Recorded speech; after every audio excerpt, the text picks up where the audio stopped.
Charlotte, and you are watching The Ugly Atheist.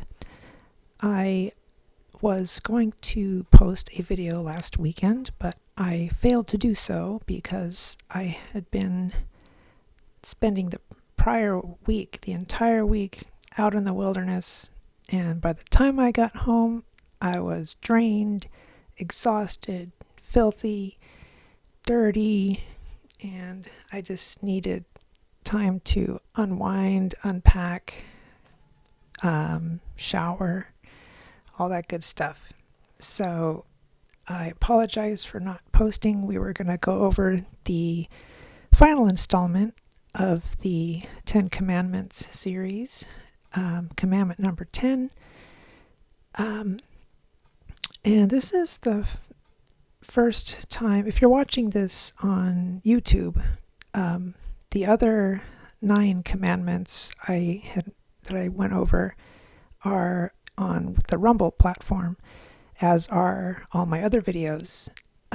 So this is the first time I'm doing kind of a posting on Rumble and on YouTube, just to kind of see what the difference is in engagement and to see what kind of comments I get. I know most of the people I'm probably like the only atheist on the Rumble platform. I think most of the people on there are religious right, or probably libertarian, or bots. I think they're bots, because that's just the world we live in. Bought and sold by bots. That being said, we are going to go over commandment number 10, and just to make the point that I make at the beginning of all these episodes for this particular series. The reason that I, an atheist, am going over the 10 Commandments is because I believe that they are a practical set of guidelines for all humanity, not just people who are believers, and not just for the ancient Israelites. Though the wording of these commandments is clearly targeting the ancient Israelites and their agrarian nomadic lifestyle. Wait, agrarian and nomadic, is that contradictory? I don't know. But so I think with just some minor modifications of the language, we can modernize it and make it applicable and powerful for all humanity. So that's why I'm going over these. I think commandment number 2 was the only one that was kind of problematic. And if you want to see the discussion on that, hop over to Rumble, and you'll find my channel there, and you can review all that. But I did make the mistake of watching one of my previous videos. I just picked one at random, and I really should change the name of this channel to The Incoherent Atheist, because my God, I could not complete a thought without deviating and without going down some rabbit hole. Yeah, it was difficult to watch. So I can imagine the 0 to 1 of you who actually are watching my videos. I'm sure you're probably laughing right along with me or at me or whatever it is. Anyway, so let's get into commandment number 10. This is from the book of Exodus, chapter 20. Let me pull it up here so you can follow along.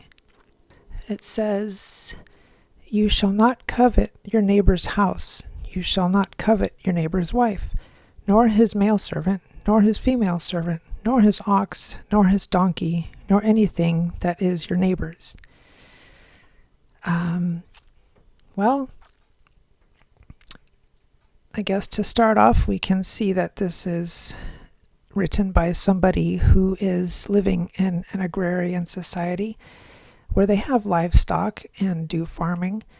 So it's super specific. It seems that the larger point would be, don't covet that which does not belong to you. But they chose to get super specific, and then finally they end with, like, they couldn't figure out what else to name, what other items to list, so they just said, oh, just anything that's your neighbor's. And I don't know if this commandment holds any moral value for humanity as a whole. I guess if I were to really reach, I could say the idea of desiring something that does not belong to you could lead you to make bad decisions or exercise poor judgment in your desire to obtain that thing that's not yours. But I don't even think that's a very strong moral stance. And I'll tell you why. To covet something, I guess we should first try to define that. Coveting is simply to desire or want something for yourself.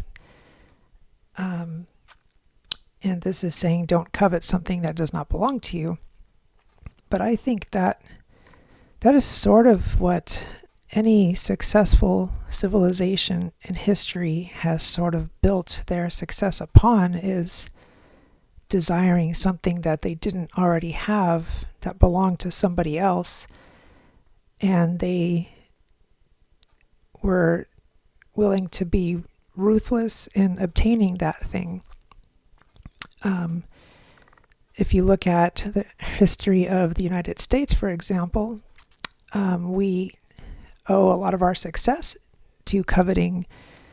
We coveted the land and we took it from the Native Americans, and we built something absolutely amazing from it. Not that what the Native Americans had wasn't amazing, but I think we really kicked it up a notch in terms of human comfort and wealth building, and I know those might not be things to be lauding over, but and I think on an individual level, when you are coveting the sort of the wealth that your neighbor has, so you're willing to put in that extra effort to work harder, to make smarter decisions, to educate yourself, to grow as a human being so that you can be in a position to attract that kind of wealth or obtain that kind of wealth for yourself and your family. I don't know. I'm having a difficult time seeing how coveting is a bad thing. I guess it's bad in as far as it might cause you to compromise your morals to get something. Like a lot of people in the business world, they'll cheat, or for stock trading, for example, a lot of people are guilty of insider trading because they want to have that extra wealth that is afforded by cheating the system. So I guess I can see in that sort of context how it would be wrong to covet things. But yeah, I don't know. I don't know if I agree with this particular commandment. It might need to be reworded in a way that is that allows for human ambition. So this commandment number 10, I think, is a little bit on the weak side and not as applicable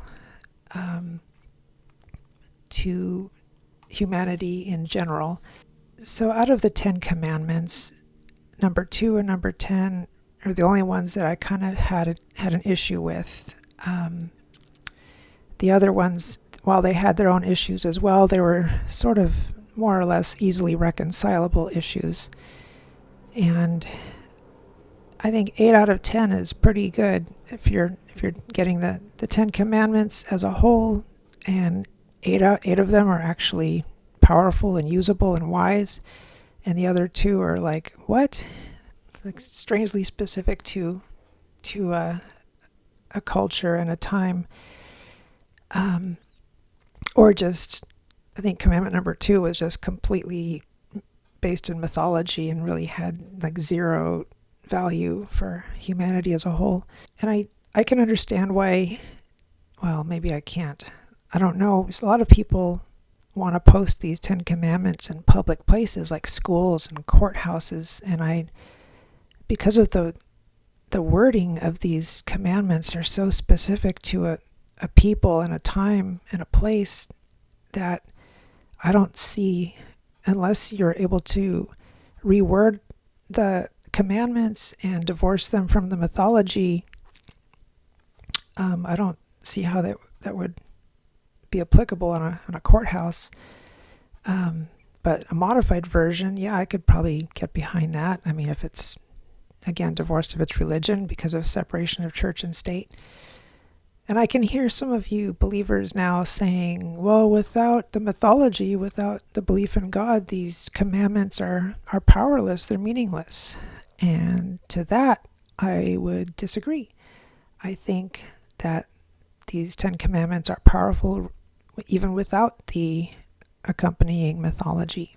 So that sort of concludes the 10-part series on the 10 commandments, and I will probably be starting another series shortly on a different topic. I will announce that when it becomes apparent to me, or if I come across something that I think is interesting enough to explore. But in the meantime, it is time for the segment called What I Learned This Week.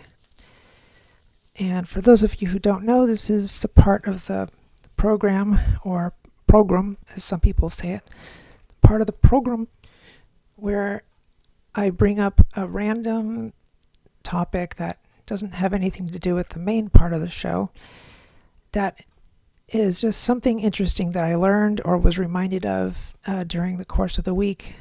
I'm constantly learning stuff, as I'm sure all of you are.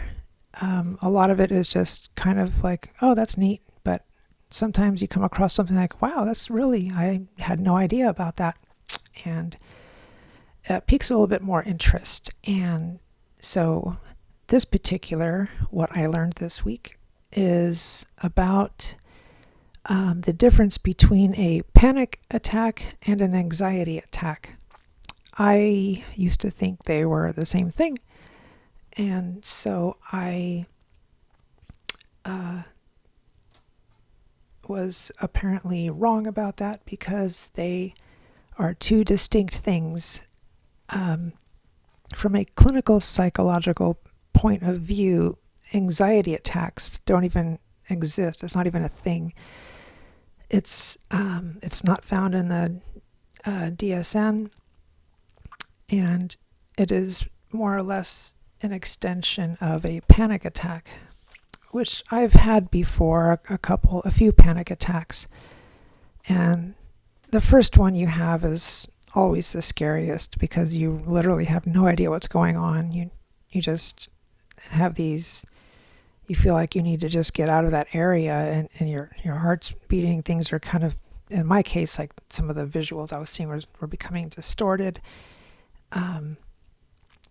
And I felt like the room was kind of closing in on me, just these strange sensations like, oh my gosh, I don't know what's going to happen. I got to get out of here. But once it was pointed out to me that it was a panic attack, I immediately came up with a solution to distract myself during those kinds of moments. And I've only had maybe a handful since then. That was back in the 90s when I had my first one. And then maybe every few years I'd have one or something. But some people distract themselves with a clap. I hear, like, they just do one loud clap, and that is enough to kind of jar their focus away from the panic. What I do, because I like to analyze things. I mean, I wouldn't say I'm analytical, but I like to pick things apart mentally. I'll immediately focus on something in the room that has any kind of interesting aspect to it, and I'll start deconstructing it in my mind. Like, it could be an element of architecture, for example, like, I'll just start focusing on it and thinking about it like, wow, some architect probably spent time designing that archway or whatever, and and wonder how they assembled that. It looks like there's 3 components to it, and 2 of them are mirror opposites or whatever it is. But you get my point. I start hyper focusing on the physical aspects of how some object in the room was made, and that does it for me. But everybody's different. Everyone has their own way of snapping themselves out of a panic attack. But the way people who are not clinical psychologists differentiate an anxiety attack from a panic attack is that a panic attack is much more physical, I believe, and an anxiety attack is more emotional and cognitive, I guess. So for example, if you're about to give a speech in front of a large audience and you have stage fright, you might start hyperventilating, and you feel almost paralyzed, like I can't go on, I can't do this, that would be more of an anxiety attack, whereas a panic attack would be you would literally, like you feel like the world's closing in on you, and you start to black out almost, and your heart rate increases and your pupils dilate, and things start to become distorted and it's distorted to you, and you start to feel disoriented. So, but again, I don't know if I've ever had an anxiety attack. If by that definition, I've only had, as I mentioned, only a handful of panic attacks.